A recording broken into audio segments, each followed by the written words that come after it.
They have finally released, I'm gonna move out of the way here. They finally released basically the poster of a Deja Vu, but bitch, I want the trailer. That's what I want.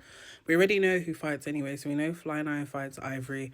Ivory apparently sneaks Exotica. DTB fights Fly Nine as well, and fights Mel. Ivory fights Mel as well. Joyce and Mal fight as well on the last day of filming. One thing though I don't get here is why Nola still is getting cast on these shows. We did see that the person that Diamond is with, I forgot his name now, or who appears to be on the show with as well. He fights some other guys. Well, I think that's that new guy next to underneath Wet Wet. I love that Wet Wet has joined the cast as well because the way she was treated on Jocelyn's Cabaret was quite annoying as well. And I feel like Deja Vu is more her fit as well. I do like that Laurie's on this show as well. Um, I do hope if that's the case in regards to like they're breaking up Bunk Life as well, that Money Low goes on BBO, Kayla stays on the hookup, and then Laurie stays on Deja Vu because I feel like we need to see them apart rather than always together. And obviously, we got to see a better insight of who Kayla is when we are watching the hookup as well. But yeah, I'm glad that Don is back as well because he is very. He's very relaxed until people start with him. I feel like that's what they need for this type of show.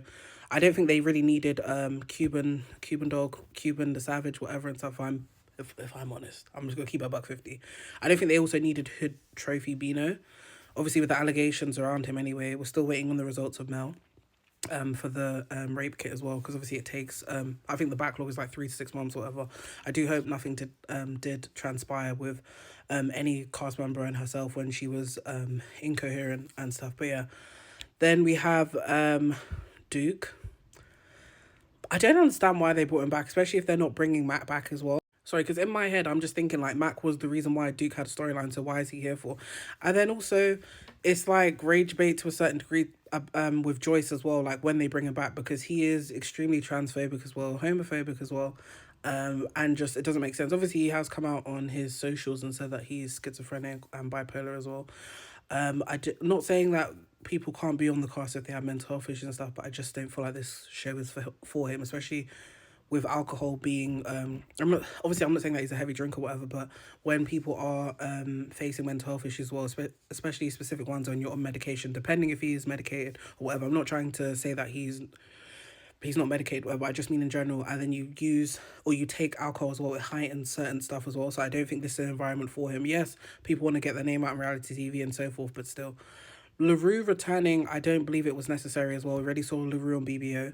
Maybe she should stay either on BBO or Deja Vu. I feel like it would have made more sense for her to stay on Deja Vu.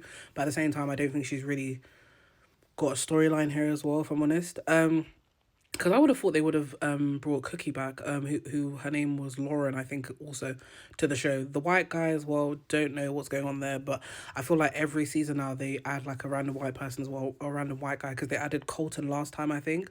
So yeah, but I'm glad to see DTB back as well. I feel like this show is gonna be more Miles Speed as well, because yes, he's on Playboys and all that stuff, but I feel like we're seeing him in a different light, hopefully on the show. But yeah.